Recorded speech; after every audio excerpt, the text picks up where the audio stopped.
안녕하세요.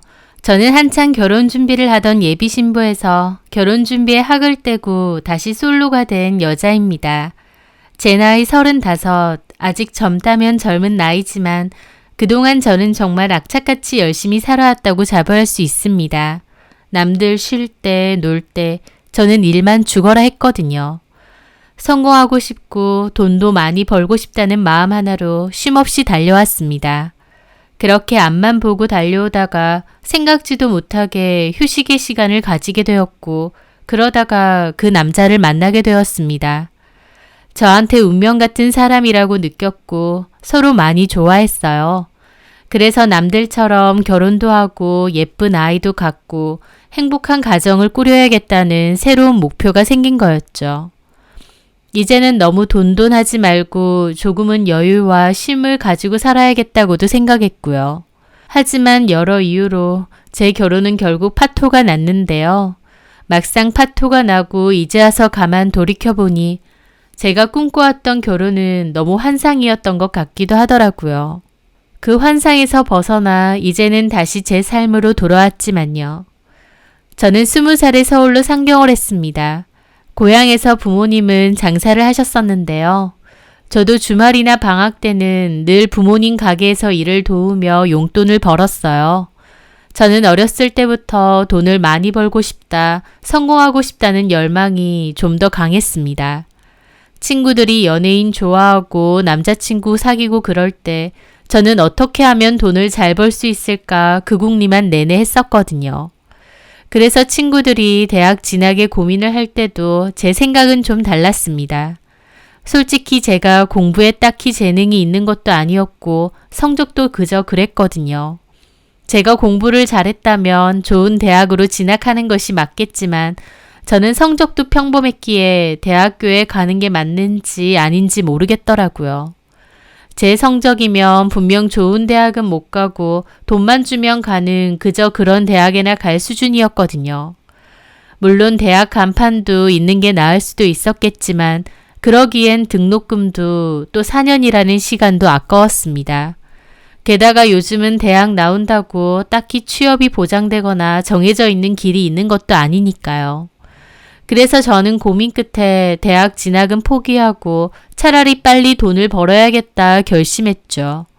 저희 부모님은 그래도 대학 간판이라는 게 있지 않겠느냐며 나중에 후회할 수도 있다고 염려하셨지만 저는 제가 뭐든 잘할 수 있을 거란 자신이 있었습니다. 그래서 부모님께 걱정하지 말라고 내 인생은 내가 알아서 개척하겠다고 안심시켜드렸죠. 그리고 그동안 부모님 가게에서 일한 돈을 들고 무작정 서울로 상경을 했습니다. 저는 부모님 가게에서도 평생 일을 도우며 살았기에 요식업 쪽으로 장사를 해볼 생각이 있었어요. 음식하는 것도 좋아하고 또 음식 쪽으로는 나름 재능도 있다는 소리도 제법 들었고요. 하지만 장사라는 게 음식 잘한다고 꼭 잘 되는 건 아니잖아요. 소위 잘 되는 대박 맛집이나 가게는 어떤 특징이 있을 거라 생각했죠. 그래서 저는 서울로 올라가서는 장사가 잘 되는 가게들을 찾아다니며 아르바이트를 했습니다. 장사가 잘 되는 곳은 왜 잘 되는지, 대박집이라는 건 어떻게 하면 되는 건지 그 노하우와 방법을 배우려고 노력했어요. 그렇게 몇 년간 일을 하면서 어깨너머로 열심히 배웠죠. 그렇게 기본적으로 돌아가는 운영 방식이나 노하우 등도 많이 배우게 되었고요. 목표가 뚜렷했기에 이곳저곳 유명하고 잘 된다 싶은 가게를 돌아다니며 일을 했고 그렇게 모아놓은 돈으로 결국 제 가게도 하나 차렸습니다. 제가 하면 무조건 잘 될 수 있을 거라 생각했어요. 하지만 결론적으로 말하자면 쫄딱 망했습니다. 자신감은 넘쳤는데 직접 운영을 해보니 호락호락하지가 않더라고요. 제가 몰랐던 부분도 많았고 제 마음처럼 잘 되는 건 아니더라고요. 저는 결국 1년도 안 돼서 가게를 폐업하고 다시 남 밑에서 일을 했습니다. 나름 열심히 준비하고 열었던 제 가게다 보니 폐업하게 되었을 때까지 마음고생을 정말 심하게 했어요. 하지만 어떻게 첫 술을 배부르겠냐 생각하며 다시 마음을 다잡고 다른 가게에서 일을 했습니다. 반드시 내 가게를 다시 열고 성공을 하겠다는 목표 하나만 가지고요. 그렇게 시간이 흐르고 저는 이번엔 더 열심히 준비해서 다시 제 가게를 창업하게 되었어요. 그동안 일해오면서 인연을 맺은 사람들도 많아서 도움도 많이 받고 이전에 첫 가게를 열었을 때보단 훨씬 심기일전해서 가게를 열게 된 거였죠. 제 가게는 낮 시간에는 식사류를 팔고 저녁이 되면 안주와 술을 파는 가게였는데요. 저녁은 술과 안주가 메인이다 보니 새벽 늦게 퇴근을 해야 했습니다. 당연히 주말에는 눈코 틀 새 없이 바빴고요. 가게가 초반에 자리 잡을 때까진 아예 쉬는 날이 없었고 그나마 1년 가까이 되면서부터 2주일에 한 번씩 쉬었던 것 같아요. 정말 악착같이 일했습니다. 2번의 실패는 없다는 생각뿐이었거든요. 제 노력의 결실이었는지 장사는 꽤 잘 됐고 돈도 제 생각 이상으로 많이 벌었습니다. 돈이 벌리기 시작하니 정말 재밌고 신나더라고요. 하지만 마치 돈과 건강을 맞바꾸기라도 하는 양 건강은 점차 안 좋아지더라고요. 그럴 수밖에 없었죠. 어쨌든 몸이라는 게 쉬고 잘 자고 그래야 되는데 저는 매일 가게에 나와 하루 종일 일을 하고 영업이 끝난 후에도 새로운 메뉴 개발이나 마케팅 회의 등 잠잘 시간까지 아껴가며 일했으니까요. 그때 제 머릿속에는 어떻게 하면 내 가게를 더욱 성공시킬까, 더욱 장사가 잘 될까라는 생각뿐이었습니다.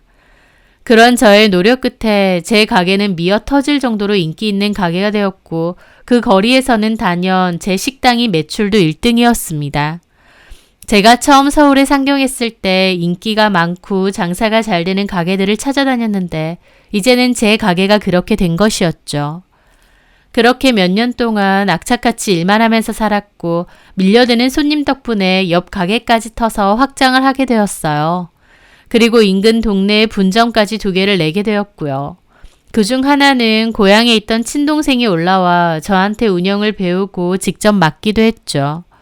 그렇게 경주마처럼 앞만 보며 열심히 달려갔는데 결국 건강해서 탈이 나기 시작했습니다. 그 무렵 제가 몸이 너무 안 좋아졌어요. 잘 쓰러지기도 했고 대상포진도 여러 번 걸릴 정도였어요. 검사를 해보니 스트레스로 갑상선 쪽도 안 좋고 피로가 심하게 누적이 되어 있다고 하더라고요. 병원에서도 이렇게 혹사하면서 일을 하면 금방 죽는다고 강하게 경고하시면서 제발 적당히 쉬고 운동도 해가면서 일하라고 할 정도였죠. 게다가 설상가상으로 마침 그때 코로나 팬데믹이 터졌습니다.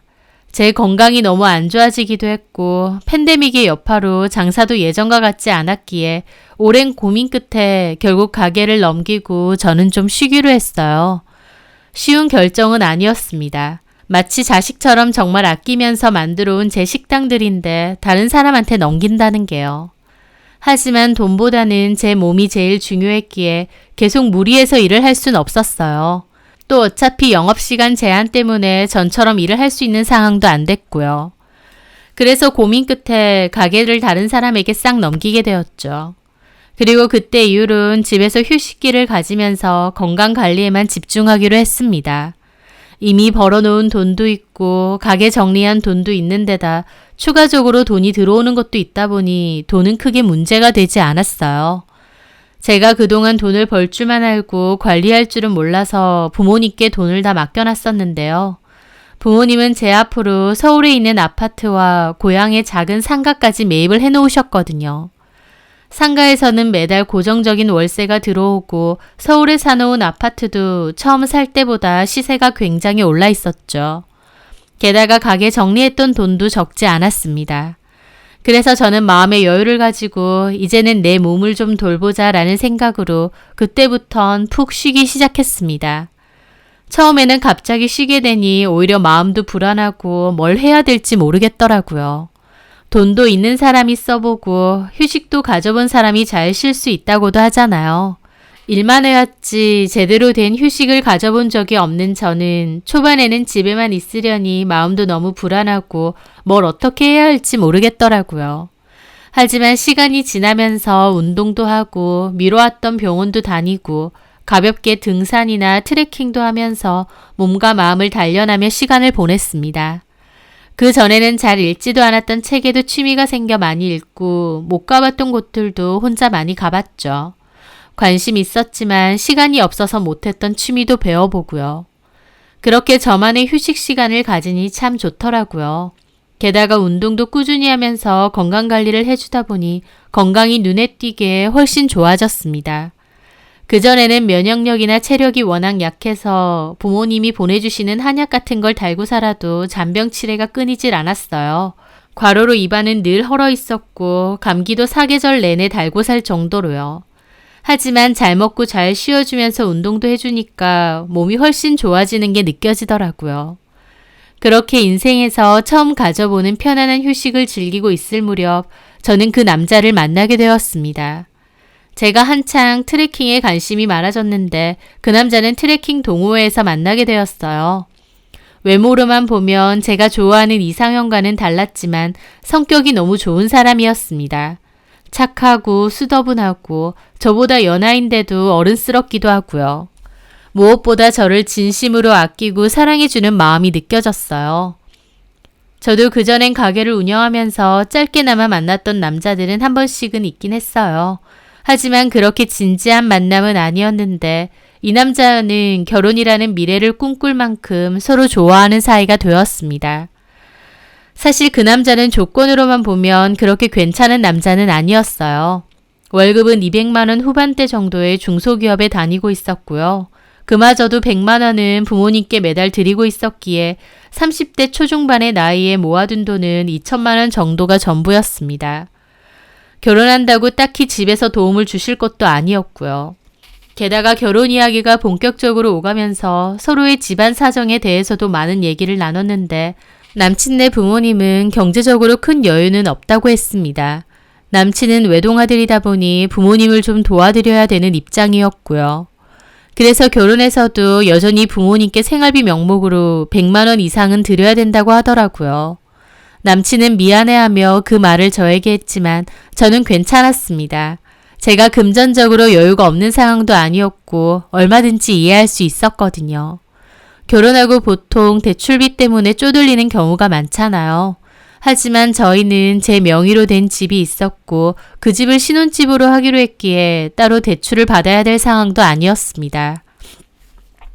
또 제가 일은 안 하고 있긴 했지만 상가에서 매달 들어오는 월세도 적지 않다 보니 금전적으로도 여유도 있었고요. 그리고 저도 결혼을 기점으로 조금씩 새 사업을 하려고 준비 중이었기에 결혼하고 나서 돈을 다시 벌 생각이었습니다. 그래서 남친이 부모님께 100만 원 보내드리는 것도 충분히 감수할 수 있는 상황이었고 또 여력이 되면 제가 좀 더 금전적으로 도와드릴 수도 있었어요. 그래서 남친에게 결혼 후에도 지금처럼 돈 보내드려도 된다고 그렇게 하자고 했고 남친은 몹시 고마워했죠. 결혼은 제가 전세 주고 있는 집이 내년 초가 돼야 계약이 끝나다 보니 그에 맞춰 결혼식을 올리기로 약속했습니다. 처음 이렇게 얘기를 했을 땐 남친도 저에게 고마워했고 또 남친 말로는 남친 부모님도 저에게 고마워하신다고 들었거든요.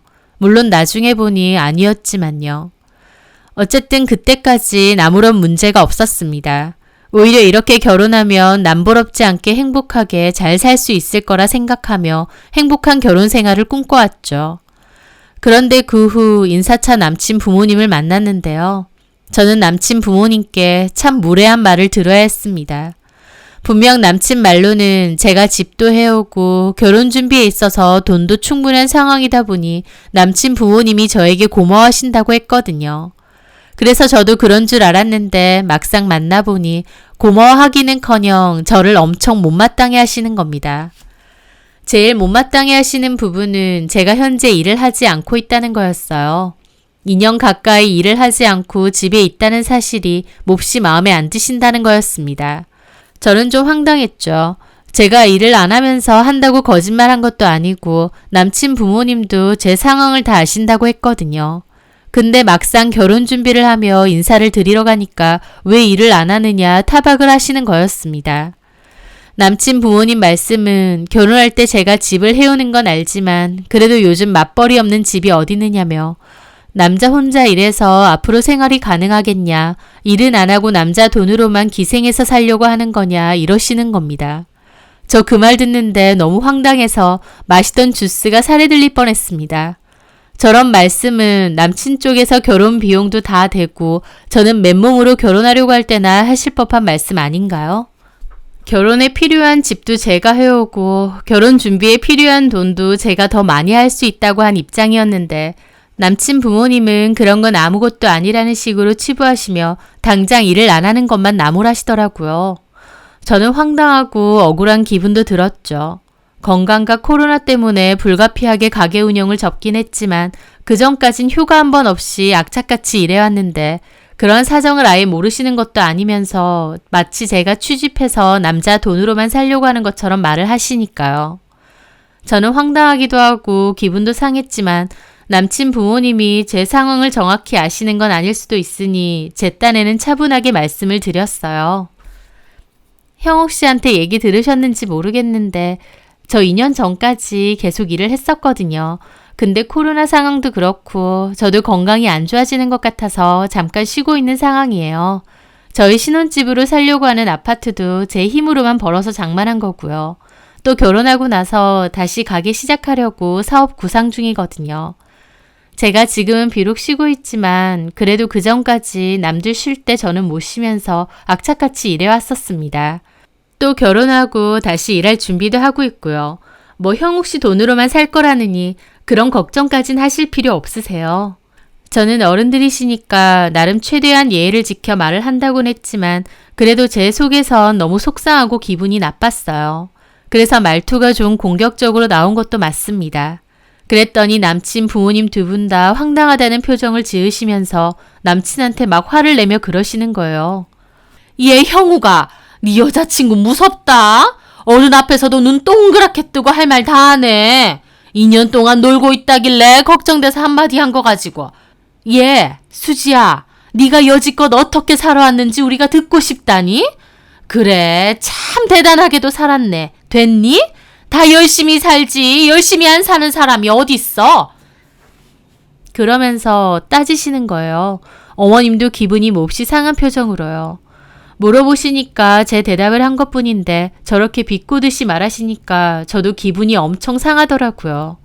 도대체 저한테 왜 이렇게 말하시는 건가 황당할 따름이었습니다. 결혼해서 남자 돈으로만 살 거냐고 하셔서 아니다. 결혼해서 나도 다시 일할 거다 라고 말씀드린 건데 어머님과 아버님은 얼굴까지 빨개지셔서 저를 나무라시는 거예요. 기분이 상한 저도 따지듯이 말씀드렸죠. 어머님, 아버님이 여쭤보셔서 제 사정을 말씀드린 것 뿐인데요. 그리고 뭐가 문제인지 잘 모르겠습니다.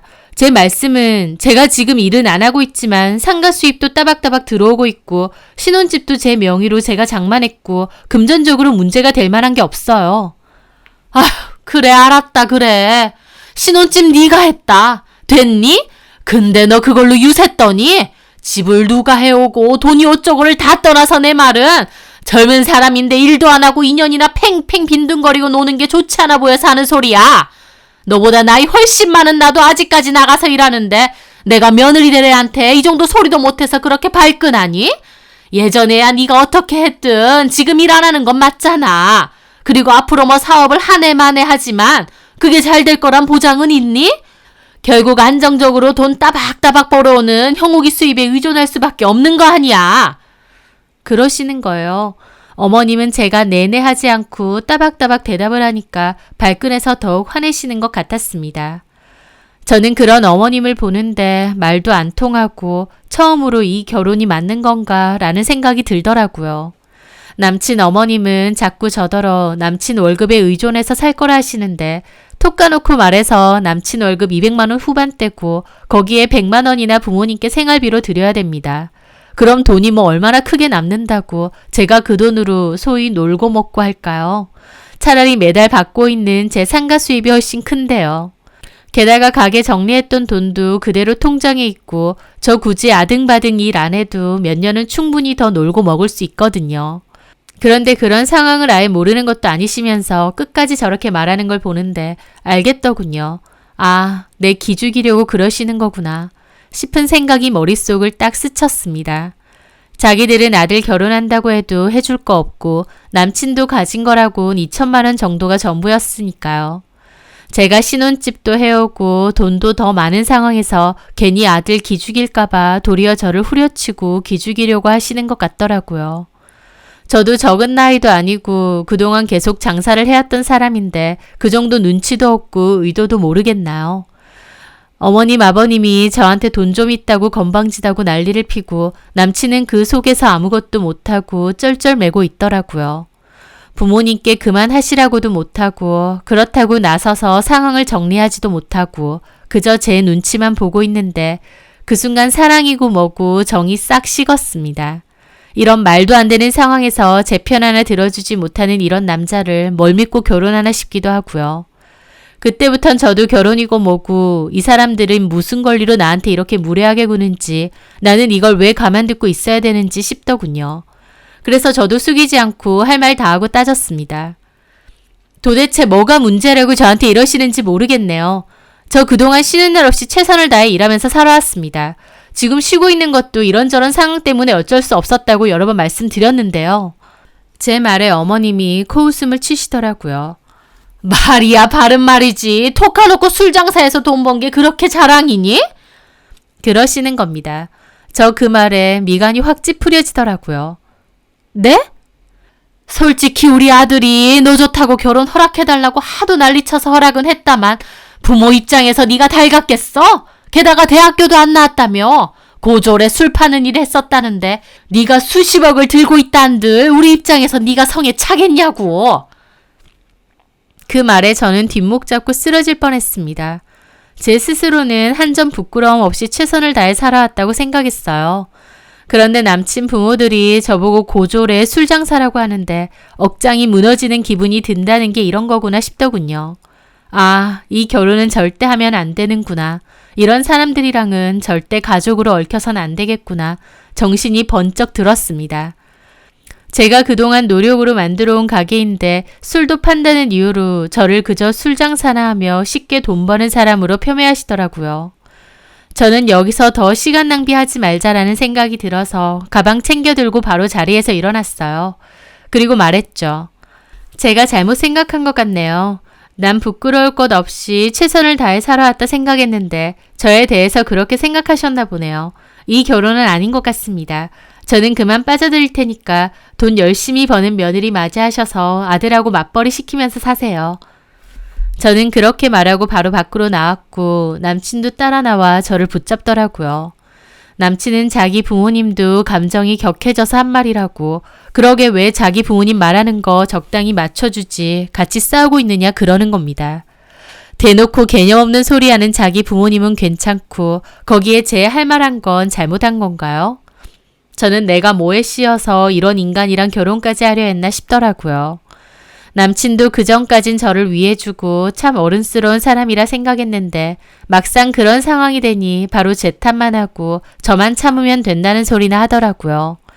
제가 눈에 콩깍지가 씌어도 단단히 씌인 거였죠. 저는 너네 부모님이 나에 대해서 저렇게 생각하고 있는 거 몰랐느냐 물었고 남친은 결혼만 하면 다 좋아질 거라 생각했다는 말도 안 되는 소리를 하더군요.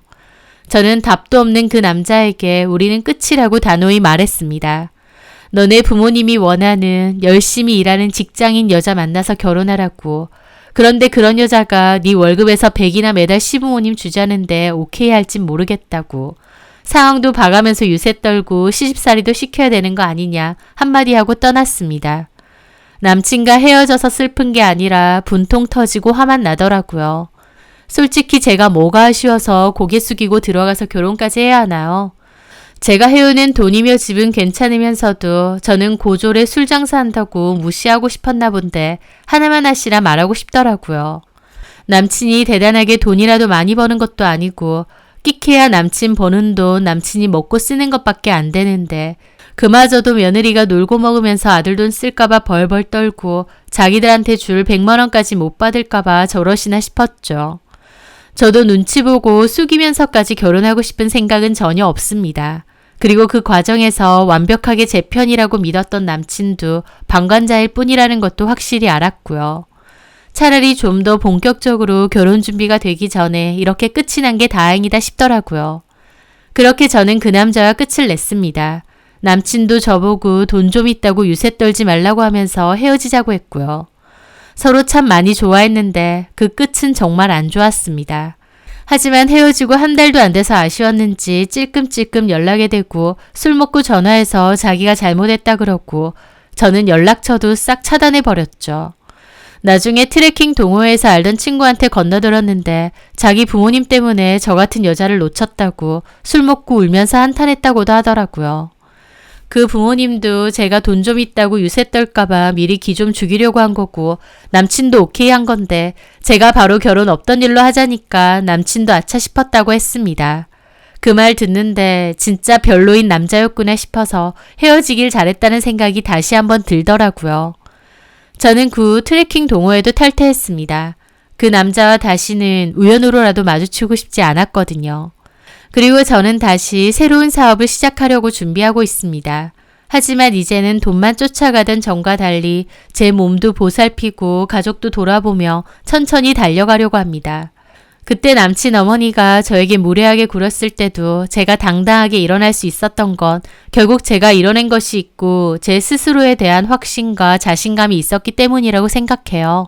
저를 잘 모르는 사람들이 함부로 떠들어댄 말에 더는 신경 쓰지 않고 제 스스로를 믿고 앞으로 달려가려 합니다. 최악의 남자와 최악의 시댁이 기다리고 있던 결혼의 문에서 가까스로 발을 뺐다고 생각하고 결혼에 대한 환상도 좀 접으려고요.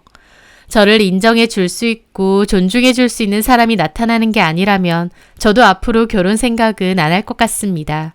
제 사연 들어주셔서 감사합니다.